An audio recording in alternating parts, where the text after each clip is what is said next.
Selamat datang di channel ini. Mari kita menyelami lebih dalam perjalanan Cina dalam mengembangkan mesin pesawat. Tapi maksud saya, ini bukan sekadar perkembangan teknologi acak. Ini adalah kisah menarik tentang ambisi, keberanian, dan mendorong batasan dari apa yang mungkin dalam dunia teknik kedirgantaraan. Jenis cerita yang jauh lebih keren dari sebuah film. Jadi, Anda tahu, pada tahun 2025, sesuatu yang cukup gila terjadi di langit Cina. Bayangkan, suatu hari Anda hanya melihat ke atas dan melihat semua jejak kondensasi aneh ini, seperti yang sangat aneh. Beberapa di antaranya tampak seperti spiral berkelok-kelok, yang lain lurus seperti anak panah. Itu tampak seperti seseorang mengambil kuas cat dan hanya mengayunkannya di langit. Orang-orang, mereka panik. Maksud saya, hal ini mendapat perhatian besar terutama di media sosial. Itu ada di mana-mana.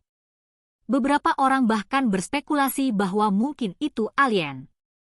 Ya, Anda tahu, itu pemikiran yang menyenangkan. Tetapi pada kenyataannya, apa yang dilihat orang-orang adalah hasil dari sesuatu yang jauh lebih membumi, dan itulah kemajuan gila Cina di bidang teknologi mesin pesawat. Jejak kondensasi, garis-garis indah yang nyaris mistis di langit, adalah tanda fisik yang ditinggalkan oleh beberapa mesin generasi berikutnya yang sedang diuji. Percayalah, itu bukan lelucon. Apa yang dilihat orang bukan sekedar efek atmosfer acak, itu adalah sekilas pandang ke masa depan teknologi penerbangan. Dan kedua mesin di belakangnya, izinkan saya memberitahu Anda, mereka benar-benar inovatif, scramjet dan mesin detonasi. Sekarang, mari kita uraikan apa yang sebenarnya dilakukan mesin ini. Dan maksud saya, hal ini adalah tingkat berikutnya. Pertama, scramjet. Anggap saja sebagai kompresor udara yang sangat efisien. Kedengarannya mudah, bukan? Tapi, benda ini istimewa.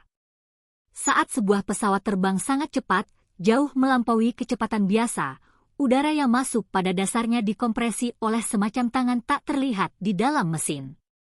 Ini bukan sekadar kompresi udara biasa. Udara ini dikompresi ke tingkat yang ekstrim, bayangkan balon yang dipompa sedemikian rupa sehingga menjadi sangat kencang. Setelah tekanan itu terbentuk, udara bercampur dengan bahan bakar dan itu dinyalakan. Ledakan atau pembakaran melepaskan sejumlah besar energi. Itu adalah jenis energi yang mengirim pesawat melesat ke depan jauh lebih cepat daripada yang bisa dilakukan mesin tradisional. Secara sederhana, itu seperti meletakkan roket pendorong pada benda itu tanpa benar-benar mengikatkan roket padanya. Anda mendapatkan akselerasi yang gila di udara, dan itulah keajaiban scramjet. Kemudian kita punya mesin detonasi yang bahkan lebih gila. Alih-alih pembakaran normal yang terjadi di dalam mesin detonasi bekerja dengan serangkaian ledakan terkendali yang terjadi berurutan. Bayangkan kembang api meledak satu demi satu, tapi bukan hanya terlihat cantik, ledakan ini mendorong pesawat ke depan dengan kecepatan yang gila. Masalahnya, setiap ledakan melepaskan lebih banyak energi daripada pembakaran biasa. Kita berbicara tentang kecepatan di mana mesin ini dapat mendorong pesawat pada Mach 10 atau bahkan lebih cepat. Setiap ledakan menciptakan dorongan baru, semburan energi baru yang membawa pesawat ke level baru. Ini benar-benar seperti kembang api berkecepatan tinggi dalam bentuk mesin. Oke, sekarang Anda mungkin bertanya-tanya, bagaimana mungkin Cina sampai pada titik ini? Karena, maksud saya, hal ini tidak terjadi dalam semalam. Mereka tidak bangun begitu saja suatu hari dan mereka punya teknologinya.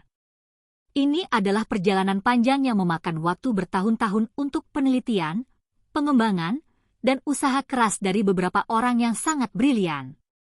Jadi, mari kita kembali ke tahun 1946. Saat itulah seorang pria bernama Qian Xuesen melontarkan ide penerbangan hipersonik. 1946. Orang ini tidak hanya memikirkan masa kini, dia memikirkan masa depan. Dia adalah orang pertama yang mengusulkan konsep scramjet dan mesin detonasi, jauh sebelum siapapun benar-benar tahu apa yang mampu dilakukan teknologi tersebut. Maksudku, kita berbicara tentang beberapa dekade lebih maju dari masanya. Dalam artian, dia memikirkan kemana sesuatu bisa pergi, bukan hanya di mana mereka berada saat itu. Karyanya inovatif karena mengatur panggung untuk semua yang datang setelahnya. Teorinya pada dasarnya menjadi peta jalan bagi generasi ilmuwan masa depan. Seperti dia menyalakan api, tahu? Tanpa dia, semua ini tidak akan mungkin terjadi. Kemudian, pada tahun 1949, muncul tokoh besar lainnya, Kuo Yong-huai, yang memperkenalkan teori propulsi eksotis. Teori ini membantu memecahkan beberapa masalah yang sangat sulit dalam dinamika gas supersonik. Bayangkan terjebak pada masalah yang mustahil dipecahkan, lalu orang ini datang dan memecahkannya. Itulah yang dilakukan Kuo. Teorinya tidak hanya keren secara akademis, tetapi juga memiliki aplikasi di dunia nyata yang mengubah segalanya. Faktanya, teori tersebut masih banyak digunakan di bidang-bidang di luar penerbangan hingga saat ini. Kuo adalah pengubah permainan sejati. Anggap semua ini sebagai dasar, bukan? Anda tidak dapat membangun gedung pencakar langit tanpa menggali dalam-dalam fondasinya. Qian Xuesen dan Kuo Yong-huai adalah orang-orang yang memungkinkan Tiongkok untuk akhirnya melambung ke tempat mereka sekarang dalam penerbangan. Tanpa mereka, tidak ada yang akan memiliki alat ilmiah untuk mendorong batasan. Orang-orang ini, dengan cara tertentu, membuat masa depan menjadi kenyataan. Maju cepat ke tahun 1950-an, Anda memiliki legenda lain, Yu Hongru. Kondisi penelitian saat itu sangat kasar, bahkan sulit mendapatkan laboratorium yang layak. Tapi Yu tidak membiarkan itu menghentikannya. Dia mendorong timnya, dan pada tahun 1958, mereka menciptakan tabung kejut pertama Tiongkok, tonggak yang sangat penting dalam penelitian kedirgantaraan. Sebelum melanjutkan lebih jauh, beritahu kami apakah Anda menyukai videonya. Jika ya, silakan klik suka dan bagikan, dan mari kita lanjutkan. Tabung kejut adalah perangkat yang digunakan untuk mensimulasikan aliran udara berkecepatan tinggi. Pada dasarnya, cara untuk menguji kondisi penerbangan hipersonik dalam lingkungan yang terkendali. Ini bukan hanya latihan akademis, ini adalah kunci untuk bergerak maju di bidang ini.